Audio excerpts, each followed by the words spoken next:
Pada kesempatan pagi hari ini, firman Tuhan bertemakan maju terus, pantang mundur. Ya, maju terus, pantang mundur. Kalimat ini sudah dikasih oleh Tuhan, diucapkan begitu sangat luar biasa dan begitu semangatnya, tak terhingga pada saat negara ini sedang berjuang untuk merebut sebuah kemerdekaannya. Hari-hari ini juga memasuki hari daripada ulang tahun kemerdekaan daripada negara kita. Ada satu seruan yang dapat membangun sebuah semangat untuk dia patah atau putus asa, yaitu maju terus, pantang mundur. Mari kita membaca dalam Alkitab, dan kita buka bersama di dalam Kisah Rasul pasal 10 ayat yang ke-24. Kisah para Rasul pasal 20 ayat yang ke-24.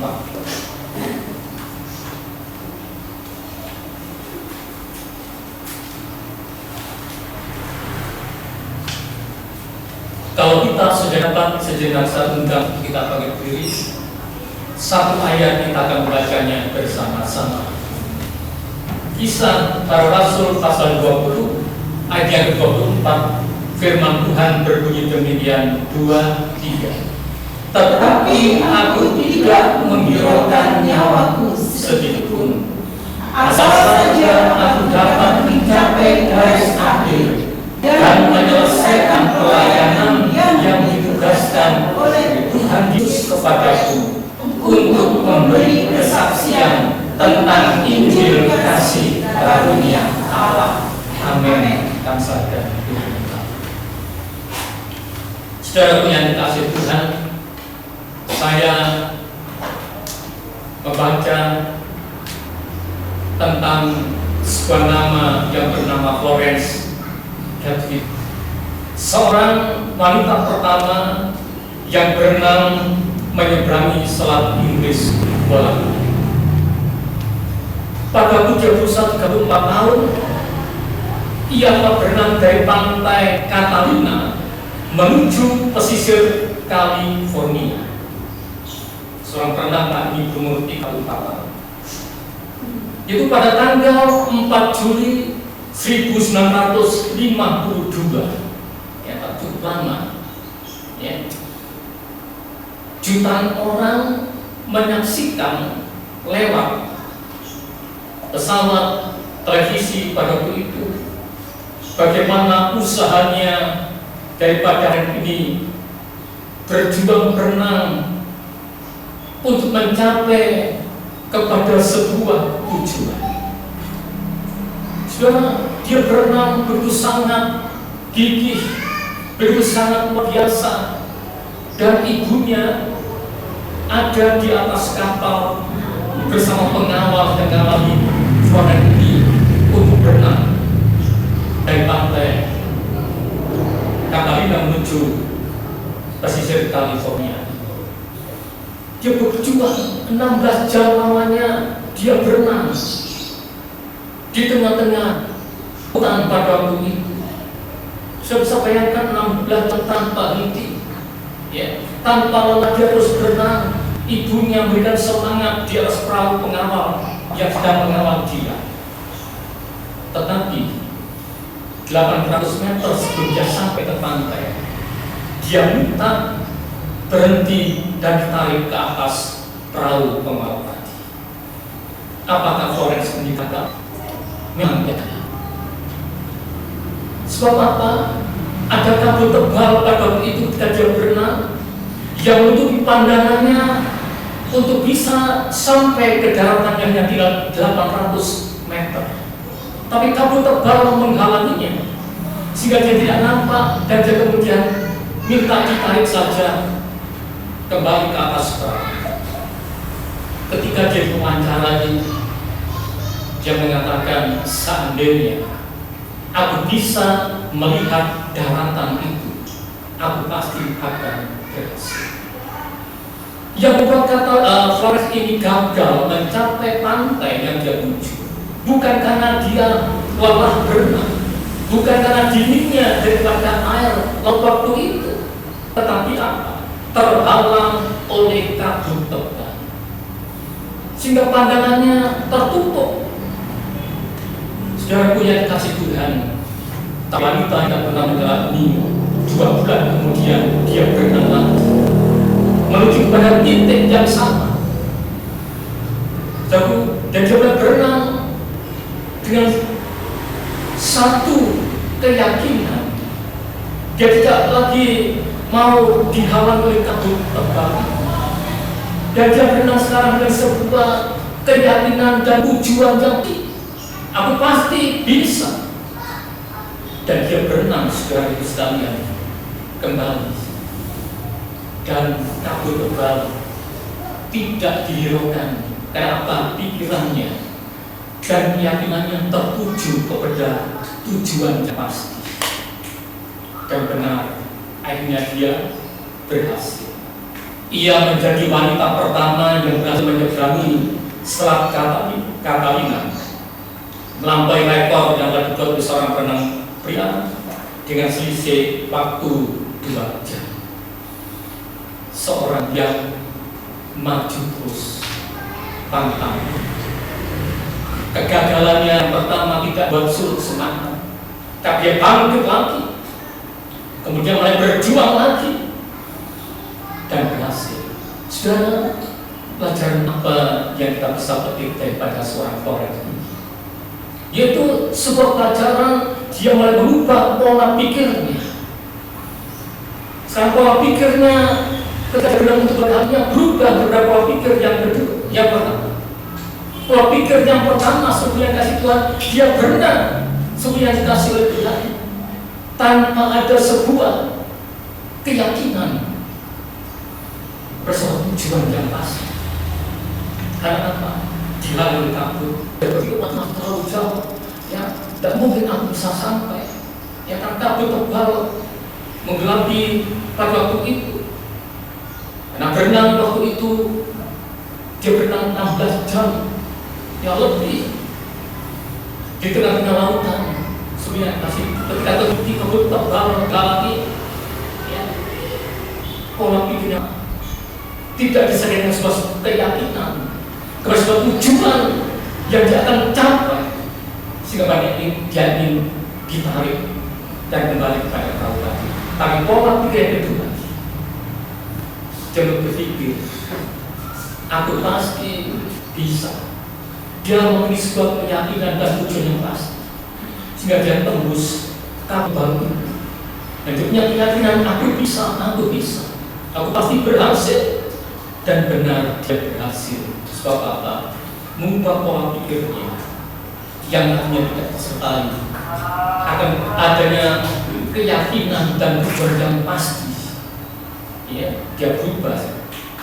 Dia berpikir dengan tujuan keyakinan pasti. Aku pasti akan berhasil.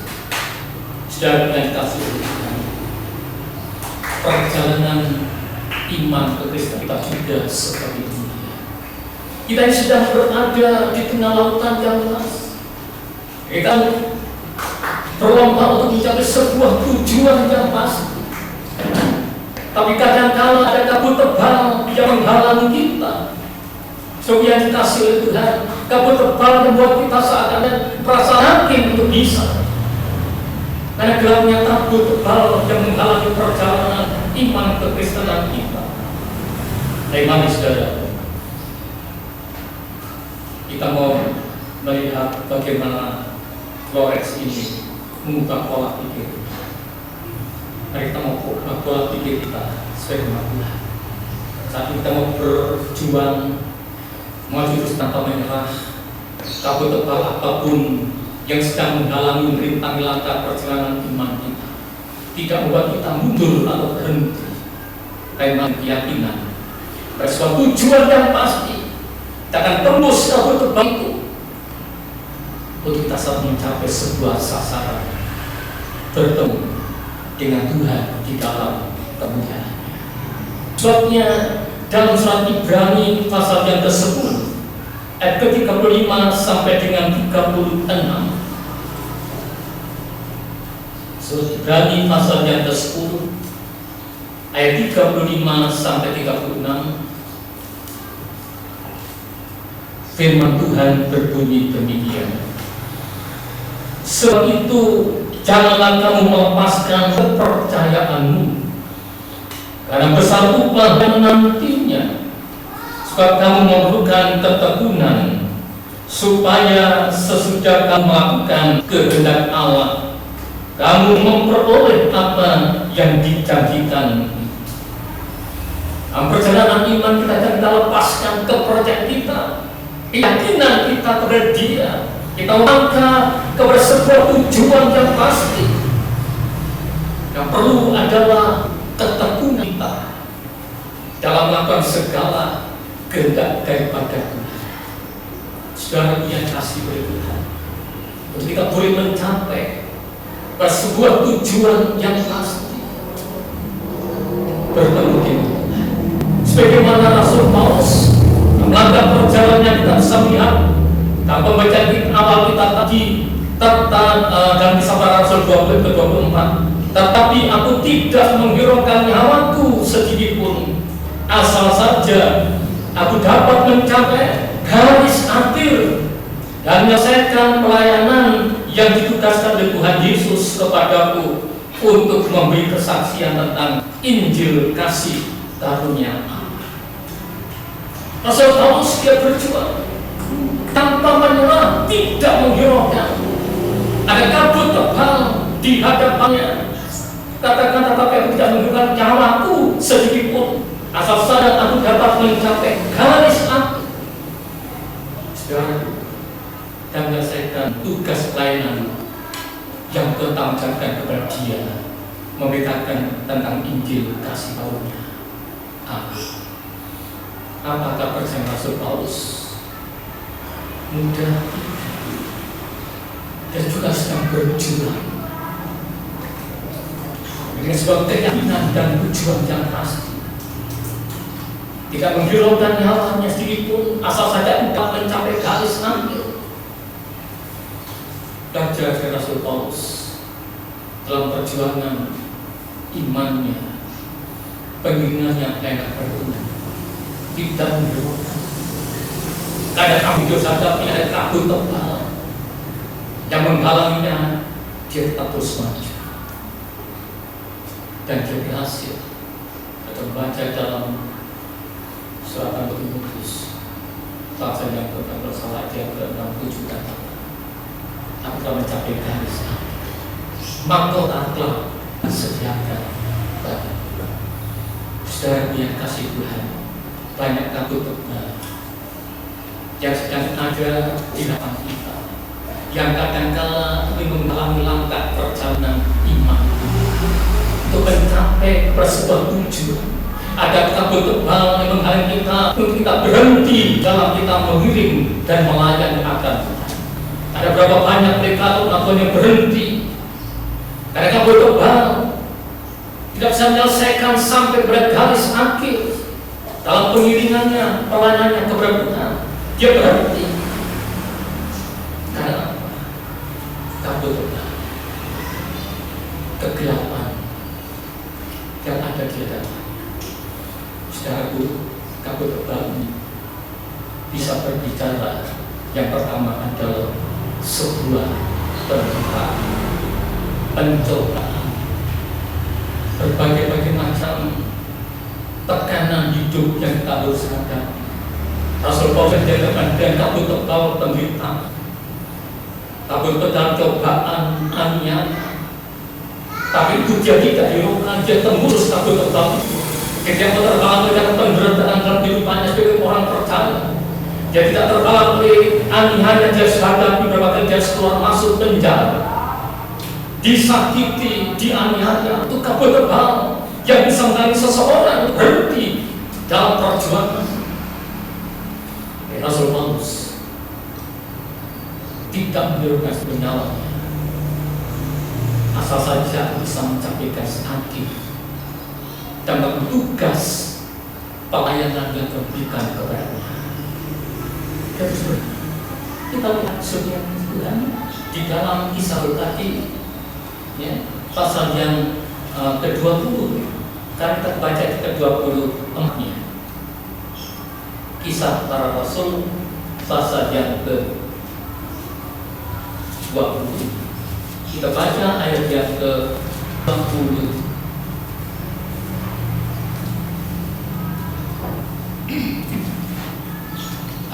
Yang ke-19. Tadi ayat yang ke-24, kita baca ayat yang ke-29. Ayat yang ke-19.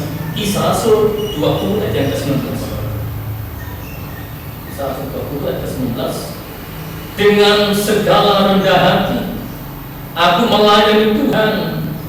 Dalam pelayanan itu aku banyak mencucurkan mata dan banyak mengalami pencobaan dari pihak orang Yahudi yang mau membunuh aku. Bukankah ini sebuah kabut tebal yang bisa menghalang, tidak bisa berhenti untuk tidak mencapai garis akhir? Kata Rasul Paulus ayat 24 yang kita baca pada awal, tidak menghiraukan sedikit pun nyawanya, asal saja dapat mencapai garis akhir dan menyelesaikan tugas pelayanan pemberitaan kepada kita. Dia terus berjuang tanpa mundur, maju pantang mundur. Dia hadapi kabut gelap, kabut tebal pemberitaan. Yang kita bisa lihat dalam pelayanannya, dia banyak mencucurkan air mata. Dalam kain itu saja banyak tangisan yang dia salah, ancam atau catat di sini. Banyak orang yang jadi untuk membunuhnya, sehingga katakan kamu tidak menjerukan nyawa. Jadi sebab apa Rasul Paulus punya sebuah keyakinan, tujuan yang pasti, mencapai garis akhir. Nikmat Tuhan yang berhasil dan menerima mahkota yang daripada Tuhan. Kabut tebal itu dia tidak akan hiraukan. Bahkan dalam 2 Korintus 4 ayat ke-18, 2 Korintus 4 ayat ke-18, kabut tebal yang berbicara tentang penderitaan itu sifatnya sementara. Tapi akan kita mengarah tujuan kepada suatu hal yang tidak kelihatan, yang sifatnya kekal. 2 Korintus 4 ayat yang ke-18, kalau bisa bersama.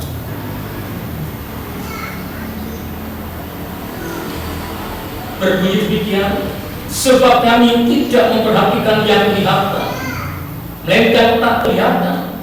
Karena yang kelihatan adalah sementara, sedangkan yang tak kelihatan adalah kekal.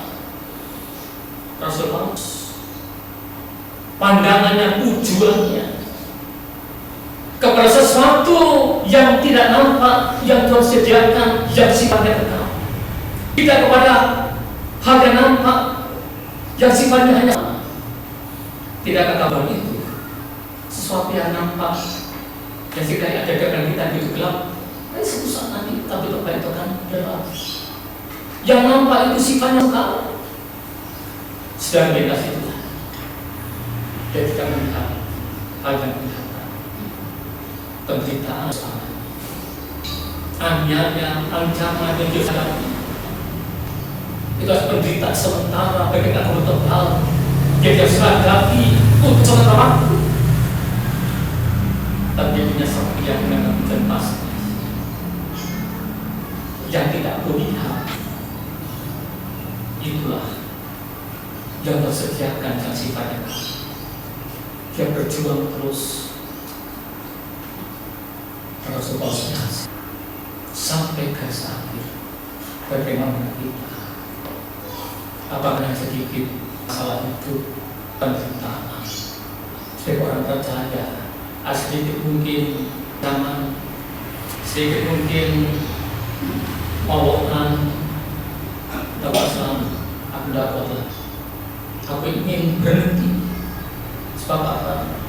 Takut yang sedang kita. berjuang. Aku gak lagi ngomongin Tuhan, aku gak lagi ngomongin Tuhan. Ada banyak masalah aku hadapi. Maka mereka mengatakan, aku duduk gak melayani. Sebab ada banyak sesuatu belajar. Mari kita belajar. Tembus satu pertama. Jangan kalah. Ada banyak hal yang akan kalah untuk kita. Mari kita punya pola pikir seperti Flores tadi. Rasul Paulus pun yang dia hanya menuju sebuah tujuan yang pasti dan satu keyakinan. Aku bisa mencapai garis akhir. Apapun kabut tebal dia tembus. Dan dia berhasil. Saudara, mari kita menunjukkan suatu hal yang sifatnya hanya sementara. Ya, dalam dunia ini sesuatu hadapi hanya sementara seperti kabut tebal yang berizinkan terjadi. Di saat Allah menguji kita, apakah kita tetap dapat setia sampai akhir di tengah kabut tebal yang harus kita hadapi. Tapi yakinlah, kabut tebal bisa usahakan berlalu. Tetap hadapi, tembus dengan keyakinan, dengan tujuan yang pasti. Itu harus tetap berjuang sampai aku mencapai garis akhir. Pahala kabut tebal yang kedua. Yang pertama berbicara tentang sebuah penderitaan, berbagai macam hal yang dihadapi. Kabut tebal yang kedua bisa menghalangi langkah perjuangan kita mencapai garis akhir. Bersama Tuhan yang pasti adalah kekecewaan dan keraguan akan janji Tuhan. Kekecewaan dan keraguan akan janji Tuhan sebagai kabut tebal yang bisa menghalangi kita untuk tetap bisa maju. Karena ada apa? Kecewa dan meragukan akan janji Tuhan. Kita baca dalam kitab Bilangan 14 ayat 1 sampai 4. Bilangan 14 ayat 1 sampai 4.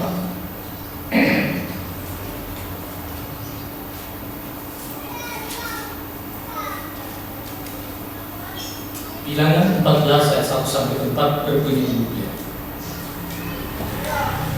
Lalu segenap umat itu mengeluarkan suara nyaring, dan bangsa itu menangis pada malam itu.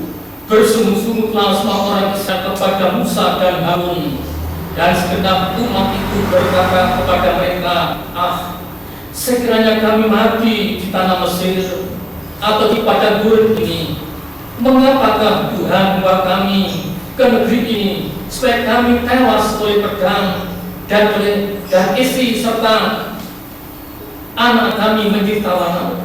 Bukankah lebih baik kami pulang ke Mesir?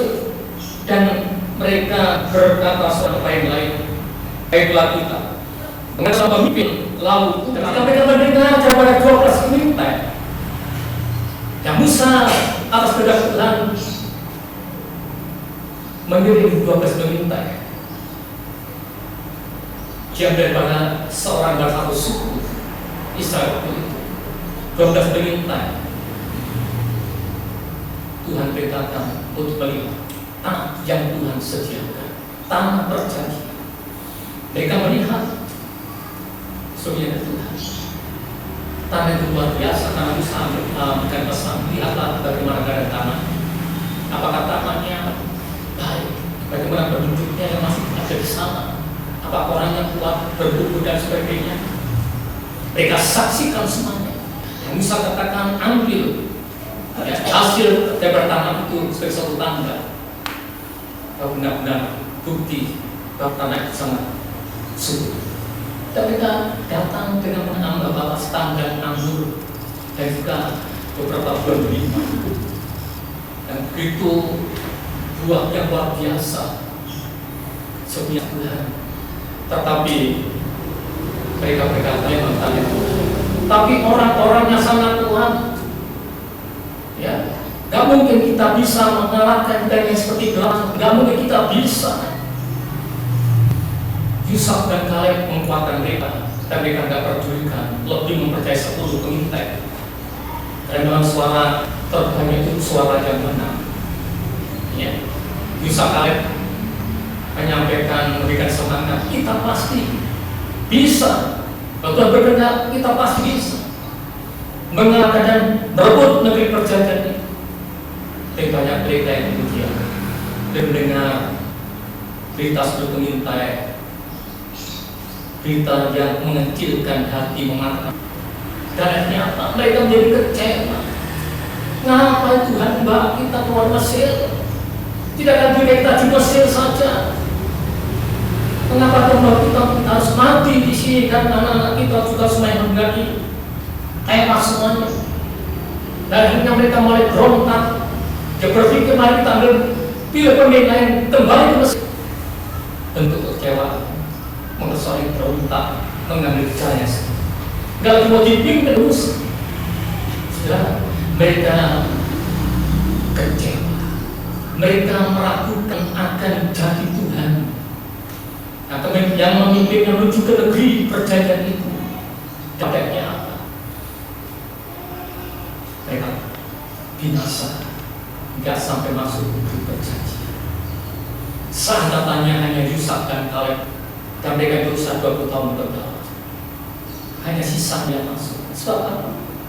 Kita tetap kecewa, meragukan akan janji Tuhan. Tapi kalau dia berontak bersungguh-sungguh di hadapan Tuhan, mengomel di hadapan Tuhan, kok begini keadaannya? Jika aku ini sudah banyak aku meminta kepadamu, aku sudah berdoa, aku sudah melakukan perkara-perkara yang sebagaimana Engkau perintahkan, tetapi mengapa Tuhan yang aku harus hadapi ada sedemikian rupa? Sehingga hal itu bagi kami kecewa, meragukan janji. Adakah Tuhan itu hidup? Adakah firman yang dan amin adanya? Kita mengapa terus demikian rupa? Banyak orang kecewa, makin kecewa karena sesuatu sedang dia harus sadari. Kekecewaan itu juga mulai membuat mereka mulai meragukan akan janji Tuhan, meragukan akan firman Tuhan. Mereka ingin berhenti saja, mereka oleh berontak, mereka kembali ke Mesir, kembali kepada kehidupan yang lama, kembali kepada kepercayaan yang lama. Sebab apa? Kecewa dan meragukan akan janji. Beberapa banyak takut kecewa. Mereka meragukan firman Allah, berlakukan sama, berhenti, hidup kembali saja ke Mesir, menoleh ke Mesir ke belakang yang sudah ditinggalkan. Mereka hanya tinggal selangkah masuk negeri perjanjian. Sudah waktu kita tidak lama lagi. Alkitab tinggal sedikit waktu lagi. Berasa mungkin sedang berenang. Untuk sebuah tujuan tinggal sedikit waktu lagi. Mari mau berjalan ke sebuah keyakinan dan tujuan yang pasti. Tembus satu benar yang mengalir kita. Ada banyak persoalan masalah itu. Dan hari ini kau rasa seakan-akan kok begini hidup. Jangan pernah kecewa. Bismillah. Sebab keyakinan seperti Kaleb dan Yusak. Dua orang ini tetap punya keyakinan dan pasti bawa aku bersama dan pasti membawa pergi perjalanan itu. Dan betul hanya dua orang itu saat mereka mati padang gunung.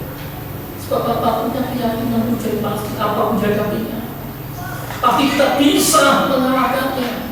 Sudah bisa kan tidak kecil. Terus maju. Kita akan jadi Tuhan. Hanya juga Yusak menggantikan Musa memimpin bangsa itu masuk ke negeri perjanjian. Dan Kaleb juga mendapatkan tanah Hebron yang diceritakan dapatkan. Saudaraku, Tuhan sedang menyebutkan kepada saya adanya kekecewaan dan keraguan bilang kamu akan jadi Tuhan, tetap akan jadi Tuhan. Apapun yang engkau alami hari ini, engkau sudah juga kepada satu kabut tebal dan putus asa, maju terus pantang mundur. Apa yang terjadi tetap maju. Sebab keyakinan dan tujuan yang pasti Tuhan kepadaku kemenangan. Janji pasti digenapkan dalam hutangku ini. Kita tetap betul tersebut dalam Tuhan Yesus. Apapun yang terjadi, janganlah engkau jadi kecewa, meragukan akan firman Tuhan. Orang yang kecewa, meragukan firman Tuhan untuk bertuhan, ada seorang yang tidak akan mendapatkan sesuatu apapun dari Tuhan. Dan sebab keyakinan kita itulah yang membuat kita mendapatkan apa yang Tuhan janjikan. Kausa dari janji Tuhan. Bapak-bapak, kita keyakinan. Tujuan yang pasti, aku masuk di perjanjian tanah yang subur luar biasa. Sekalipun ada banyak hal yang mereka percaya dan paling bahagia masuk ke sana, mereka berhasil juga. Saya percaya harga ini mereka bukan bersama dari ada kegelapan saat ada hilangan. Ya, dengan hari masa depan, hari esok bagaimana? Karena kegelapan mengikuti hidup. Jangan berusaha saja, tetap percaya. Janji Tuhan akan digunakan pada sebuah kebimbangan seseorang. Keraguan seseorang akan janji Tuhan, orang tak pernah dapat dimakan. Yakobus pasal 1. Seperti yang kasih beri. Surat Yakobus pasal yang pertama, ayat ke-6 sampai ke-7. Yakobus ayat 1, pasal 1 maksudkan ayat 6 sampai ke-7.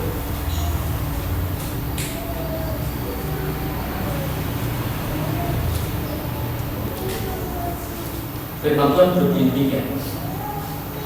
Hendaklah ia memintanya dalam iman dan sama sekali jangan bimbang.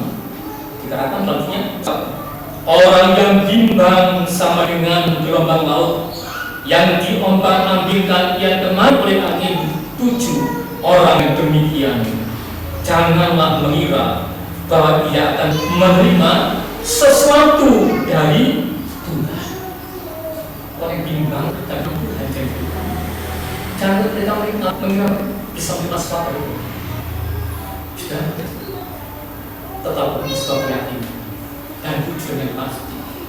Kalau di umat Tuhan yang sedang melangkah dalam pimpinan Tuhan, dalam kuasa kudusnya, dibawa menuju ke negeri yang mulia. Melangkah perjalanan banyak kabut tebal yang berita tembus pangkang itu, tembus tebal berita, tembus kabut tebal kekecewaan itu. Jangan hiraukan, tetap percaya. Tuhan telah sediakan satu tempat yang terus berjuang, terus main Tuhan sampai hidupmu apapun yang terjadi. Jangan kau berhenti, jangan kau mudah kecewa, mungkin berontak, melakukan firman Tuhan, melakukan bencana. Tetap percaya, kau kembali buat kau sampai enggak bisa melihat sangat bagaimana dengan baru, nanti masa depan, nanti dan sebagainya. Tetap percaya pasti dengan sesuai rencana genapkan senantiasa pemeliharaan penyertaannya atas depan kita sebagai orang-orang percaya. Tetap setia dalam Tuhan, maju terus, pandang mundur, pasti kita akan tampil sebagai pemenang dan berhasil menikmati setiap apa yang Tuhan janjikan, yaitu mahkota kehidupan kita. Amin. Tuhan memberkati. Mari kita berdoa.